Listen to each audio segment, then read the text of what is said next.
Welcome to the Commissioner's Corner for January of 2019. Hard to believe. I'm your host, Scott Vargo, County Manager, and I am joined by County Commissioners Thomas Davidson, Dan Gibbs, and Karin Stiegelmeier. And we're going to start the show off with a round of applause for our County Commissioner Dan Gibbs, who was re-elected in November and sworn in just this past Tuesday, January the 8th, I believe it was.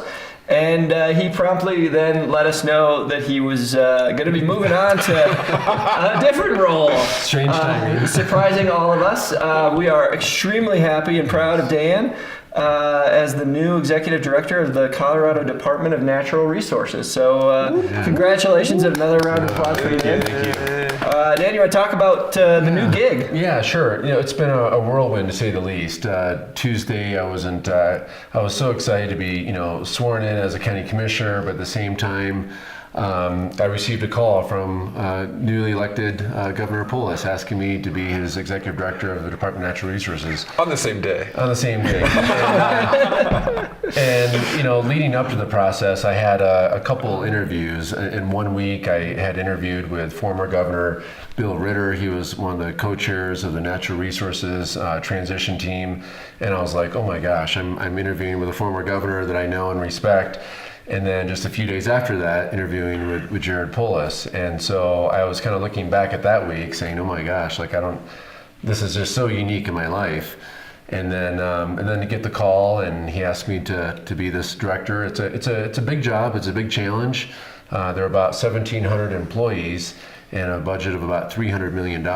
And but I really feel like the training almost that we receive as county commissioners, where for the folks that are watching, we handle everything from social services to road and bridge to open space and trails, and we do our best to really understand all those complexities, all the variety of different departments that we have, and of course DNR's got a lot too. Yeah. There's 8 different divisions, so ranging everything from forestry to avalanche to oil and gas issues to state parks and wildlife. And actually, just over the last few days, it's been a real whirlwind for me too, because I got word that the Parks and Wildlife Director is moving on, and that just happens to be my largest division. So there are about 900 employees part of that. So need to work very closely with the governor's office to try to get an interim person in there as soon as possible. And but it's a fun new challenge. The legislative session just started up, so a lot of my job too will be looking at what goes down at the Capitol, how that impacts all the different divisions, and testifying from time to time. I'm already on schedule to speak at a Colorado Water Congress meeting at the conference coming up in a couple weeks, and it'll be busy. But we have employees all over the state of Colorado. My family, we are staying put in Summit County, but I'll be the one driving a lot. My office will be just 1 block south of the Capitol, so it's more or less the executive director's kind of office area on the 7th floor of building just 1 block south of the Capitol. So if you've got oil and gas, can you deliver some cheap gasoline to the people of Summit County and do us a solid? Oh man, I wish.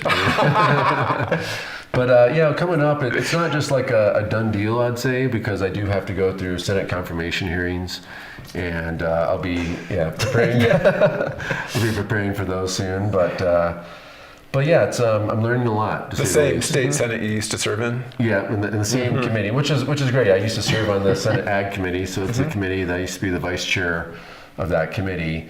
But, this community is absolutely phenomenal. So, you got a 50-50 chance of getting confirmed then? I hope a little bit higher. You used to run the committee, so good luck.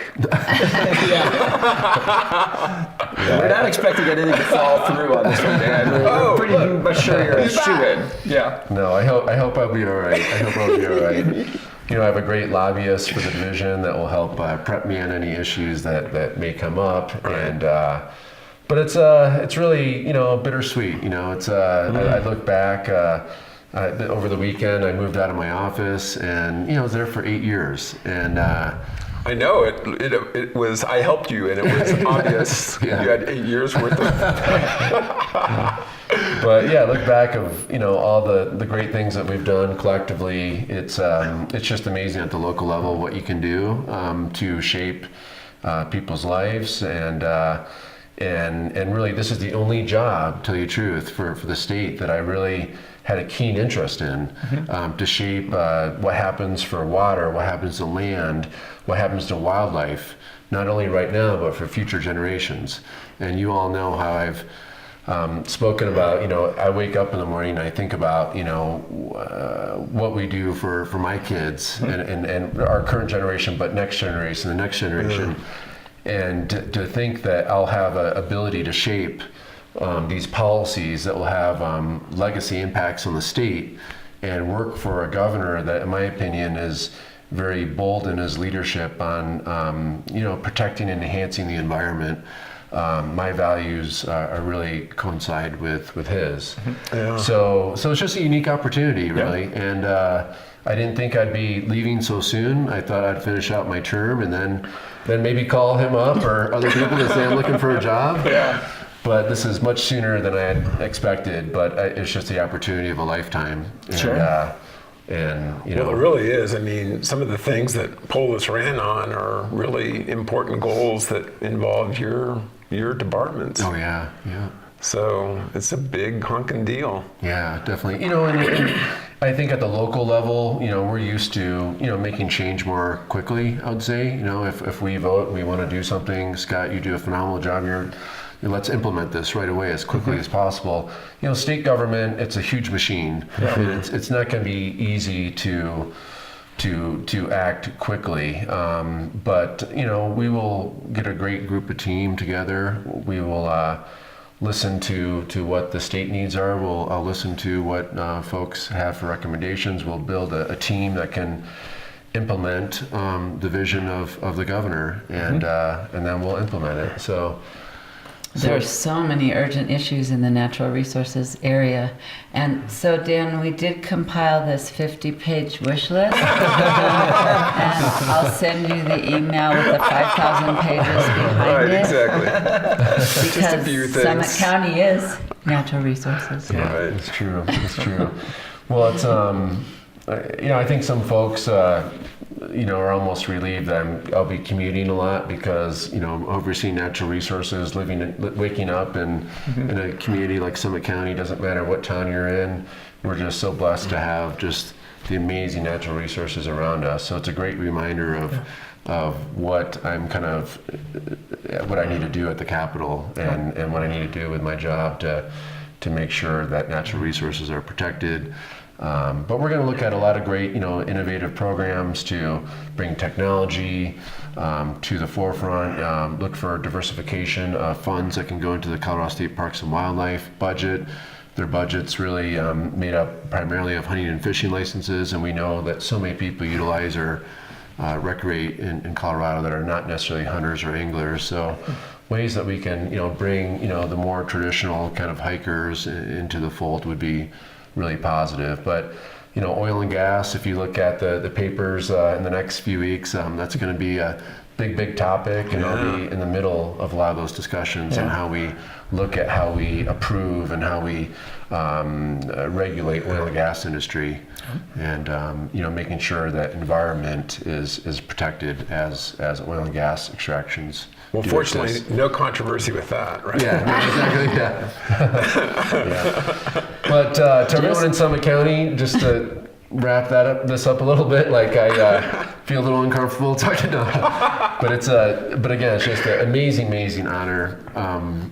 I've been elected a few times in different roles in Summit County, and this community has always really stepped up, and I just appreciate all the support on these past elections, and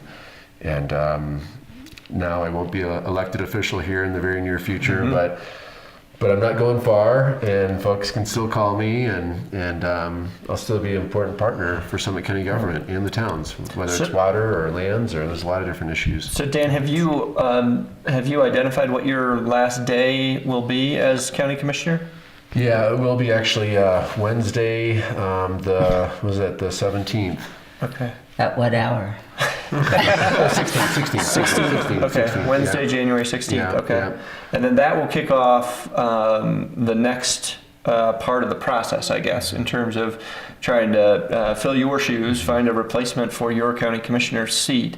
Karen, you want to talk real quickly Well, you about have what to that have is? really big feet to fill these shoes. It's very bittersweet Yeah. to see Dan go. And yeah, people have asked us about the process, and some people think that Thomas and I get to choose, but that's not the way it works. Which is the case with all of the other county elected officials. Right. But in the case of the county commissioner, that's not the way it works. So how does that work? Dan picks.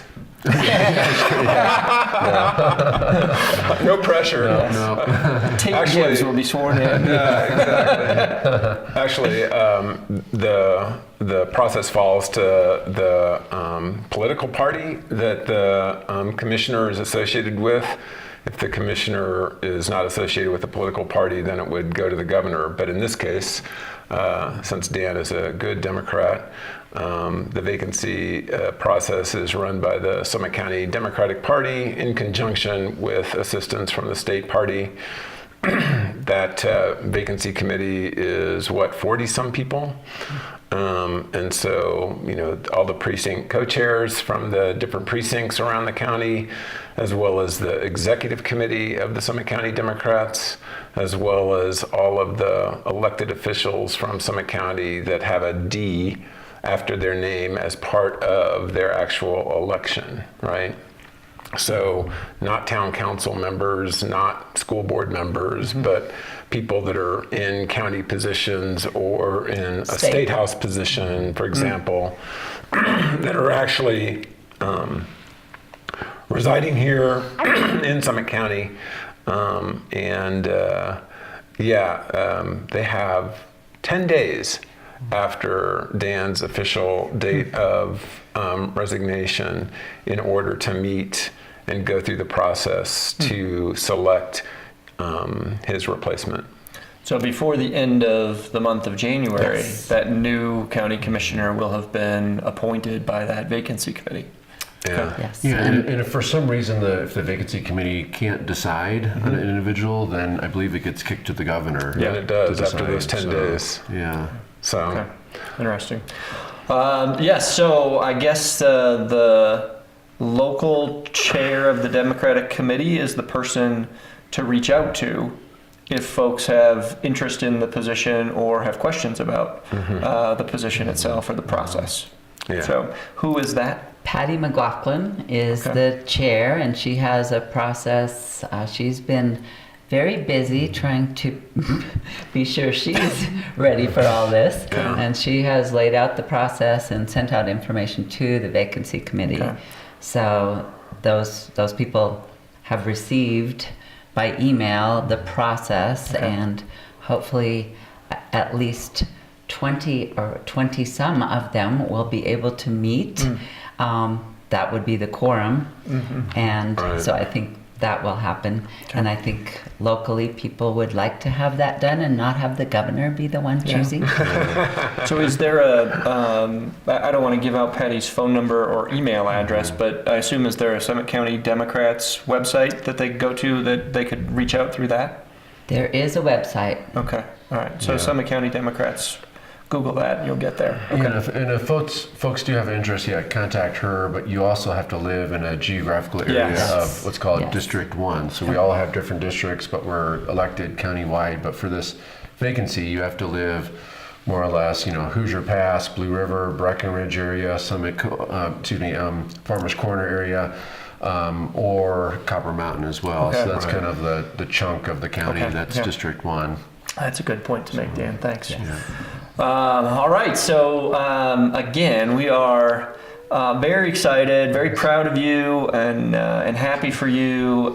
Disappointed for ourselves that you're going to be moving on much sooner than any of us had anticipated. So we'll miss you and miss working with you. No, thank you. It's been an amazing team. So Team. All right, so with that, we will take a quick break, and we'll be back and talk a little bit about 2018's 1A question, which we're calling Strong Future.